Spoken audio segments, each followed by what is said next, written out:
egomaniacal crap, this stuff that isn't going to make us happy in the end anyway. Um, there is no being happy. I mean, there's no way. There's a few people on Earth. Okay, they can be happy. They do the same thing every day, and they're happy. But there's not enough people to justify this slop.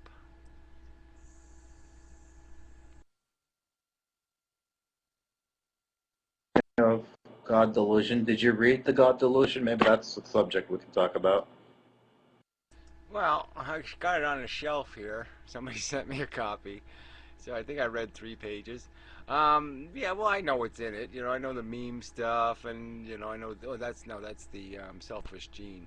Um, yeah, no, the God delusion. Yeah, well, obviously, it's about God being a crock of shit. So I don't need to read that. Hell, I already know that. That's actually how I felt when I read it. And I'd definitely recommend the Selfish Gene over the God Delusion for an atheist, at least.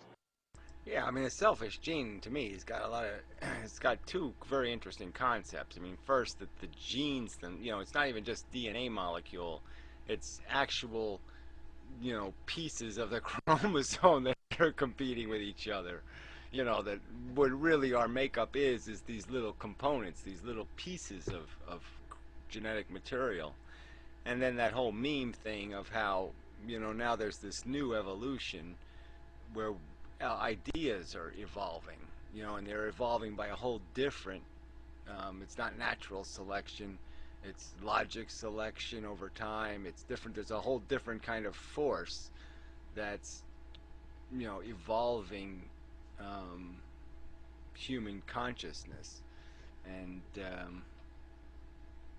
that's, it's information now that's evolving. That's sort of an interesting concept.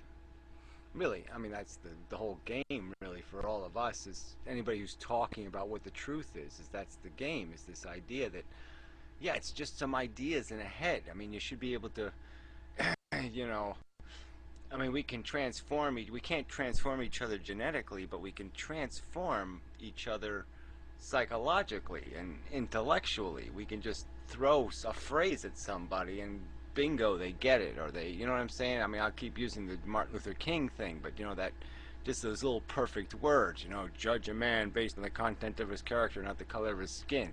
I mean, it's like this little piece of golden logic. It's like the golden rule, even. I mean, it's just, but that's the kind of stuff we gotta make some of that kind of DNA. We gotta make that kind of, those power concepts, and get them into people's fucking heads, and get rid of this crap, this sheeple bullshit where people just follow right along and don't take any interest in trying to maximize their footprint on this fucking earth. Yeah, I really enjoyed that book. I can't really get used to some of the ideas that it talks about.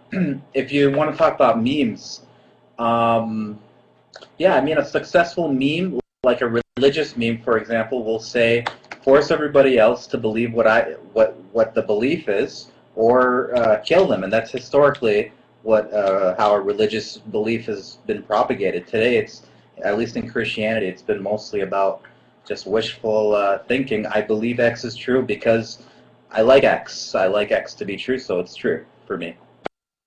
Yeah, I know, but okay, so people aren't doing the killing thing as dramatically anymore. I mean, we're not annihilating whole races and ideas like, we're not doing we're doing those little slaughter. And the little slaughter almost creates a rebound higher density in population anyway. You know what I mean? It's like you kill 2 people, you'll get 4 back. You know what I mean? So if you have a little war, you'll create more enemy, not less enemy, in the end. I mean, after a 10-year period, you'll end up with, it's like what's happening in the Middle East. We've increased the population, not decreased it. Even though we've we've murdered and killed, a couple million people, we've increased the population because we've stone aged the people. We've taken away their civilization, so we took away their birth control, essentially. We took away their incentive to control their own population. And so it's so ironic that we're increasing the population as we are attempting to annihilate a philosophy, this right-wing religion, and for every time, it's almost like whatever energy we throw at it, it converts into growth energy. It's like a Star Trek thing. You know what I mean? Like where they fire their phasers and the organism absorbs the phaser and becomes bigger. It's like our phasers are making the blob bigger and more dangerous. It's just so ironic. The goal is to propagate good memes, scientific memes, and the truth. And this is where you probably disagree with this kind of a way of going about it. But some scientists and some educators will go about that by sugarcoating things and using analogies and using anthropomorphication, kind of like how Dawkins does. Actually, he uses some anthropomorphication in his selfish gene, and using that kind of a method will help propagate the good memes. So, yeah. Yeah, but I've made the argument, though, if you do the right thing for the wrong reason, it'll catch up and burn you in the end. And that's sort of like, even like the philosophy that somehow we're winning by killing the enemy in Iraq or in Pakistan. No, we're actually losing. It's being converted against us. And so I guess I would say that once you start breaking the truth, it doesn't, yes, you'll get rid of bigotry against homosexuals, and yes, you'll get rid of a couple little things, but if you just created another religious cult, then you didn't accomplish anything. And if you compromise the truth to do it, then to me that's it's just as dangerous to the end game, because the end game has to do something about this practical issue where we consume too much and we produce too little, and that's the real problem. We're incredibly inefficient in how we're playing this consciousness game. We've created too many pawns, and there's too much blood and guts for the little few kings and bishops playing their little game.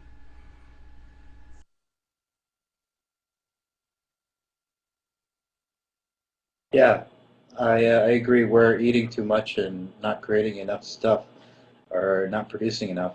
Problem is the people who are smart enough not to reproduce and um, won't be passing on any genes. So only the people who are stupid enough to do it will pass on the genes, and they'll pass on the genetic disposition to pass on more genes, and those people are the ones who are going to screw it up, because they're inevitably going to screw it up, because the people who obviously don't reproduce, who are smart enough not to reproduce, are not going to pass on the genes, and are not going to pass on. Sorry, go ahead. Yeah, no, see, that's almost like the whatever that book was written, that kind of racist book. It almost, you don't need a whole big giant ton of intelligence to do the golden rule thing. You don't need a lot of intelligence to be civilized and all that kind of stuff. So, I sort of don't buy into that argument. I agree with you that, if you look at the raw demographics, lower IQs are breeding more than higher IQs. But you don't need a high IQ, you know what I mean? You don't need a super high IQ to get this philosophy thing, or not to get brainwashed by a bunch of assholes. So you gotta turn your mic off, Bubba McMac guy. Oh, okay. Well, I gotta explain. You just mouse over your image and you click on the little microphone button, and that gets rid of the feedback.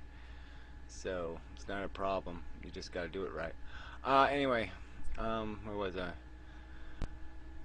Yes, you don't need like I said, I had this stunning realization this week, like I said, that I knew all of this shit when I was 6 fucking years old, okay? I wasn't brilliant. I wasn't, educated. I wasn't anything. I was 6 fucking years old, and I knew that I could see the flaw. You know what I mean? And the only reason why I could see it is because I didn't buy, when they said the God thing, I just said, you're full of shit. I didn't say it to their face, but yeah, I'm like, yeah, fuck this. I said, hey, God, I'm here. No answer. I said, what the hell? That's the end of that. I ain't believing that crap.